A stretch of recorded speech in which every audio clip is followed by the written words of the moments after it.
노가! 안녕하세요 여러분. 추워. 벌써 새로운 한 해가 찾아왔는데요. 여러분은 새해를 어떻게 보내고 계신가요? 낡은 옷이나 가구를 정리하고 새로운 계획을 세우고 계신가요? 물론 앞으로의 계획도 중요하지만 정리하는 것도 중요하지 않을까요? 그래서 오늘은 2019년에 종료된 농기평의 우수 연구 과제들을 쉽고 재미있게 만들어봤습니다. 그럼 같이 보실까요? 음식물 쓰레기를 활용한 고밀도 친환경 바이오 연료. 여름철 집냄새의 주 원인. 아마 자취를 하거나 집안일을 담당한다면 누구나 공감할 거야. 바로 음식물 쓰레기. 아무래도 부패하기도 쉽고 악취도 심해서 음식물 쓰레기를 내놓는 날이면 서로 가위바위보를 하거나 고무장갑으로 완전 무장을 하지 않아? 문제는 사실 이게 비단 가정집의 문제가 아니라 국가적이고 세계적이라는 거야. 2013년 환경 문제를 이유로 가축 분뇨나 은폐수 등의 유기성 폐기물의 해양 배출이 전면적으로 금지되었어. 하지만 해양 배출을 막는다고 해서 있었던 쓰레기가 없어지는 것도 아니고 사람들은 쓰레기를 활용할 방안을 모색하기 시작했지. 그래서 시작된 연구가 음식물 쓰레기를 연료로 쓰는 바이오 연료야. 거기에 이번에 우수 성과로 뽑힌 바이오 연료는 고밀도라는 사실. 마이크로 유용 저원, 즉 토착 유용 미생물을 사용한 이번 연구는 기존의 유용 미생물이 내염성 2%, 중온 미생물 30도에서 활성하는 것에 비해 내염성 5%, 내열성 50도로 설비 운전 시간을 2배나 증가시켰지. 뿐만 아니라 외부의 열이 아닌 자체적인 발효열을 100% 사용해서 음식물을 처리하기 때문에 에너지 사용량도 30%나 절감시켰어. 또 내부 공기 순환 시스템 적용으로 배출가스를 10%까지 감소시켜 악취 걱정을 덜었고 전체 무게 역시 감량화에 성공했어. 효율도 좋고 악취도 안 나고 가볍기까지 하다니 그야말로 차세대 바이오 연료의 혁신이라고 볼 수 있지? 그리고 참! 음식물 쓰레기 처리 문제는 우리나라의 문제만은 아닌 거 알지?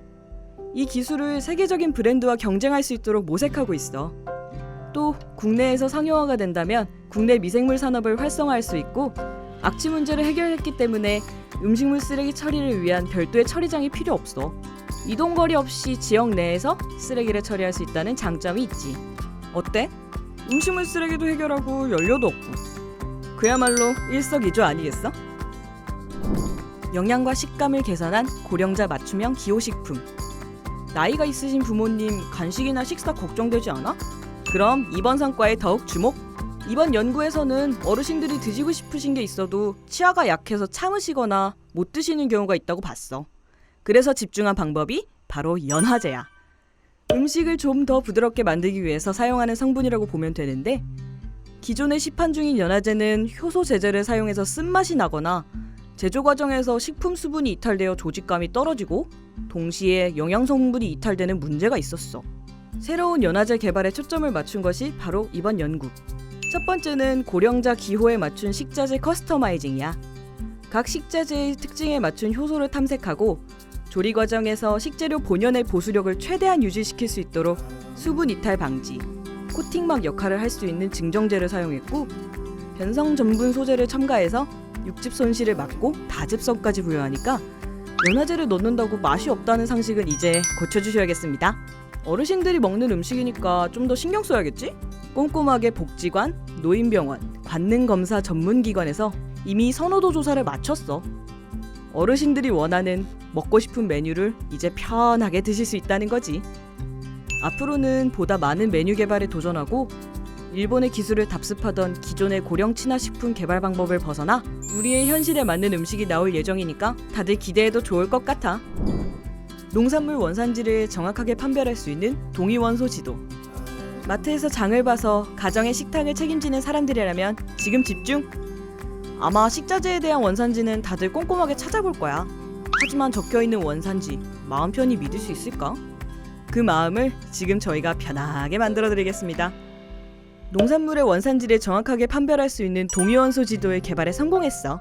원산지 허위 표시와 위변조 단속의 효과적인 활용을 위해 도안된 이번 동위원소 지도는 과학적 분석 기술의 개발을 통해 정확한 분석 결과를 제시하고 있어. 무려 쌀 시료 500점 이상, 마늘과 양파 250점 이상, 물 400점 이상, 토양 사료 700점 이상을 확보하면서 데이터베이스를 만들고 분석 결과 환경 지표를 기반으로 전국 규모의 동위원소 지도를 만들어낸 거지. 잘 공감이 안 된다고? 이번 기술은 선진국에 비해 70에서 80%인 판별 분석 기술을 90% 이상으로 확보했고 특허 및 SCI급 논문의 게재까지 완료했어. 기술 공유나 단속에 적극 협조한다고 하니까 이제 원산지 표기 조금 더 믿을 수 있겠지? 농기평의 기술 성과 3편을 보고 오셨습니다. 어떠셨나요? 우리 생활에 적용되기까지, 그리고 적용돼 있는 부분들도 개선을 위한 숨은 노고들이 보이는 것 같아 가슴이 웅장해집니다. 저도 생각보다 우리 생활과 직접적으로 닿아 있는 부분의 연구 결과들이 유의미한 성과를 내고 있다니 앞으로 나올 내용들도 기대가 되는데요. 그럼 다음 이어서 보시겠습니다. 잔류 가능성이 없는 천연물질 기반의 항균 및 세균 독소 펩타이드 대량 생산 기술. 아파서 병원에 가면 면역력이 떨어져서 병에 걸렸다는 이야기를 듣곤 하지? 향균 펩타이드는 생명체가 가지고 있는 선천적인 면역 물질을 말해. 이 물질은 항생제의 내성을 가지고 있는 균에도 항균력이 뛰어나고 기존 항생제와 비교했을 때 내성이 발생할 수 있는 가능성이 매우 낮아. 때문에 항생제를 대체할 새로운 항생물질로 각광받고 있었어. 하지만 생산 제약과 높은 비용 문제로 대량 생산에 어려움을 겪고 있었는데 국내에서 기존 특허 대비 10배 이상의 생산 효율을 확보하는 데 성공했다는 소식이야. 연구팀의 키포인트는 생명공학적으로 변형된 녹색 형광 단백질이었는데 이는 세계 최고 수준의 유전공학적 대량 생산 기술이고 원천 특허를 미국, 유럽, 그리고 중국에 출원했다고 해. 또 이를 기반으로 동물 산업에 적용 가능한 고효율 백신 생산 기술을 개발했는데 차규 유방암 치료, 돼지 부종병 및 흉막폐렴 등 다양한 질병의 백신을 이미 산업체로 기술 이전했어. 이는 생산 단가의 벽을 넘지 못해 접근이 어렵던 축산, 반려, 수산, 식품, 화장품, 의약학 등 다양한 산업 부분에서 폭넓게 적용 가능하다고 하니까 머지않아 우리도 내성이 생기기 쉬운 항생제가 아닌 다른 대체약품을 쓸 수 있지 않을까? 또 이게 우리나라에서 개발된 기술이라니. 천연물 기반 송아지 설사병 예방 및 치료제. 아기가 태어나면 아기 수첩을 만들어 많은 예방주사를 맞히는 거 알고 있지? 아무래도 아기일 때 신체가 가장 약하고 병균에 대응하는 면역체계가 약하기 때문인데 축산 농가의 대표적인 소의 아기인 송아지도 마찬가지야. 송아지도 많은 질병에 노출되어 있는데 특히 국내에서 태어난 송아지의 40%에서 발생하고 발생 폐사율이 25%로 아주 위험한 질병이 바로 송아지 설사병이야. 이러한 병을 예방하고 치료하기 위해서는 항생제를 사용해야 하지만 국내의 경우 2011년부터 사료에 항생제를 사용하는 것을 금지하고 있어. 그래서 항생제를 사용하지 않는 천연물 기반의 치료제의 개발이 필요하게 된 거지. 그래서 나온 것이 마치연이라는 천연물 소재를 이용한 치료제인데 항생제 사용 시 나타나던 스트레스를 감소시키고 감염 예방뿐 아니라 감염 이후 발생하는 체중 감소 개선, 염증 감소에도 효과적으로 작용한다고 해. 송아지 설사병으로 인한 축산 농가의 피해액이 약 3천억 이상이라고 하니까 얼마나 대단한 결과인지 알겠지? 또 효능이 이미 검증되고 개발된 제품으로 많은 기업에게 투자 유치를 받았고 코넥스에도 상장되었다고 하니 머지않아 송아지 설사병으로 걱정할 일은 없지 않을까? 식중독 예방을 위한 살모넬라균의 염소계 살균제 내성 원리 규명. 음식을 먹을 때 가장 유의하는 질병이 있다면 그건 식중독이겠지? 그런 식중독 중 47.9% 이상이 살모넬라균에 의해서 발병해. 뿐만 아니라 보균자의 손, 발을 통해 2차 오염이 발생. 오염식품을 섭취함으로 2차 감염의 위험성도 있어. 이번 연구에서는 식품 유통 과정에 사용되는 위해인자들을 제어할 수 있는 기술을 개발하는 것을 목적으로 하고 있어. 좀 어렵지? 쉽게 설명해줄게. 보통 식품에 붙은 세균을 죽일 때 살균제가 필요해.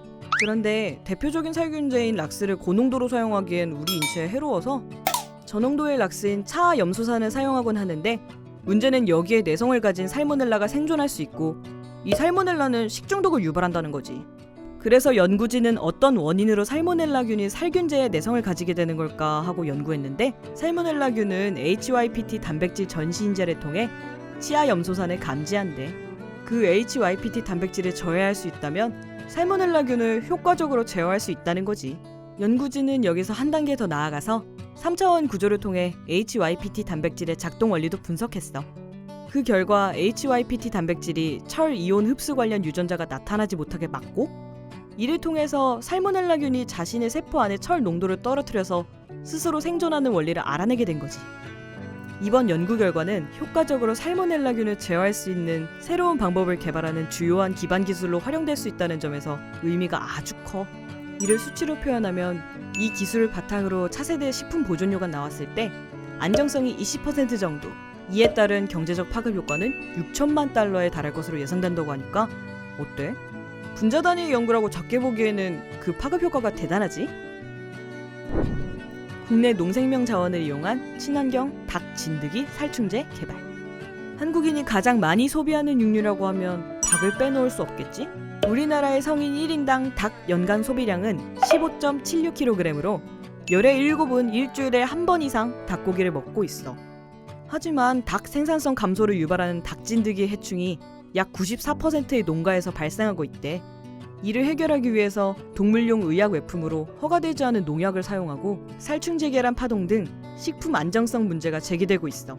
이번 연구는 좀 더 안전한 소비를 위해 방제용 천연물 활성 소재를 찾는 것에 있는데 연구진은 그 답을 주엽나무의 열매인 조협에서 찾았어.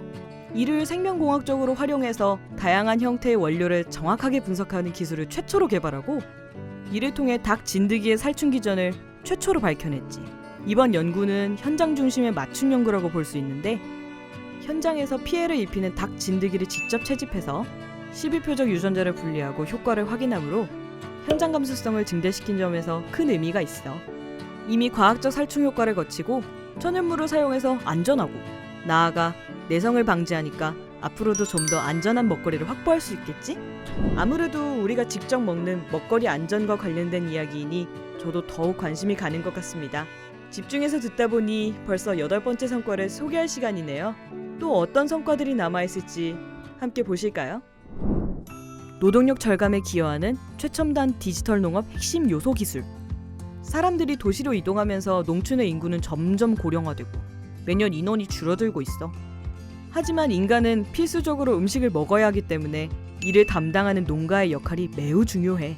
그래서 미래의 핵심 기술로 언제나 빠지지 않는 것이 농업과 관련된 기술이고 스마트 농업 시장은 연평균 24.5%로 급속히 성장하고 있어. 전남대학교의 농림축산식품연구센터는 드론 기반의 농경지 및 작물 3D 환경정보 획득 기술, 클라우드 서버 기반의 영농관리 통합 솔루션, 텔레매틱스 자율주행 트랙터 및 동력 모니터링 시스템, 온실 환경 내 자율주행 모바일 로봇, 식품 공장 내 작물 재배 관리 로봇, 마이크로 나노 기술 기반의 생물 농약 서방형 방출 플랫폼 등의 핵심 요소 기술을 개발하고 이러한 연구 개발을 토대로 기술 실시 8건, 특허 등록 9건, 논문 총 10편이라는 우수한 성과를 만들었어. 이 기술들은 국내 농가에 선반영할 수 있을 뿐만 아니라 아시아, 아프리카, 더 나아가서는 이미 기술 개발에 막대한 예산을 지출하는 선진국에까지 수출할 수 있어. 어때? 정말로 로봇이 농사를 짓는 모습이 가까워진 것 같지 않아? 세계 최초 조류 인플루엔자 및 가금 티푸스 동시 예방 경구 백신. 아마 뉴스를 자주 보는 사람이라면 매년 조류 인플루엔자에 대한 뉴스는 한 번씩 들어봤을 거야. 그만큼 국내에서는 매년 같은 패턴으로 발생하지만 백신 개발에는 오랜 시간이 걸리고 조류의 이동을 억제하는 것에도 한계가 있기 때문에 실질적인 대책은 살처분이 유일해. 또 사모넬라균이 원인이 되어 나타나는 가금티푸스 역시 마찬가지로 매년 발병이 증가하며 농가에 막대한 피해를 주고 있는 질병 중 하나지. 이런 두 가지 질병을 동시에 잡아낼 수 있다면 정말 호재를 부를 수밖에 없겠지. 이번 성과에서 개발된 백신 플랫폼 기술은 2개월의 짧은 시간 만에 백신의 개발과 생산이 가능하기 때문에 바이러스에 효과적으로 대응할 수 있어. 거기에 주사 접종 방법이 아닌 비강내 투여에서도 효과적인 백신 제형을 개발해서 일반 농가에서도 손쉽게 사용할 수 있는 것 역시 강점이라고 할 수 있어. 이 백신을 사용해서 조류 인플루엔자를 효과적으로 방어한다면 살처분으로 소모되는 200억 원 이상의 비용을 아낄 수 있어. 그리고 장기간 유행을 막아 바이러스의 변이를 억제할 수도 있지. 또 이 기술을 국가 간 공유한다면 이동하는 철새들의 바이러스 전이 역시 막을 수 있을 것으로 예상하고 있으니까 앞으로는 뉴스에서 조류 인플루엔자에게 효과적인 백신으로 대처했다는 소식을 접할 수도 있을 것 같아. 뽕나무 폐기물 활용, 노인성 심혈관 개선용 고부가 가치 조성물. 나이가 드신 부모님이나 어른들과 병원을 다녀올 때마다 의사가 말하는 만성질환. 늘 걱정이 되지. 그렇다고 아무거나 권해드리기 힘들다면 이번 성과에 주목해봐. 이번 성과에서 연구진은 뽕나무 잔가지에 항산화 활성이 높은 옥시레스 베라트롤이 다량 함유되어 있음을 발견했고, 이 성분이 노인의 만성질환인 혈액순환, 고지혈증의 개선, 그리고 항비만 효과까지 가지고 있는 것을 확인했어. 지금까지 이 성분을 함유하는 원료로 상백피나 토복령 등이 알려져 있었지만, 상지는 약 상백피의 4배, 토복령의 45배 높고 뿌리에서 나는 것이 아니기 때문에 뽕나무에 손상 없이 원료를 수급할 수 있다는 점에서 더욱 경제성을 가지고 있어.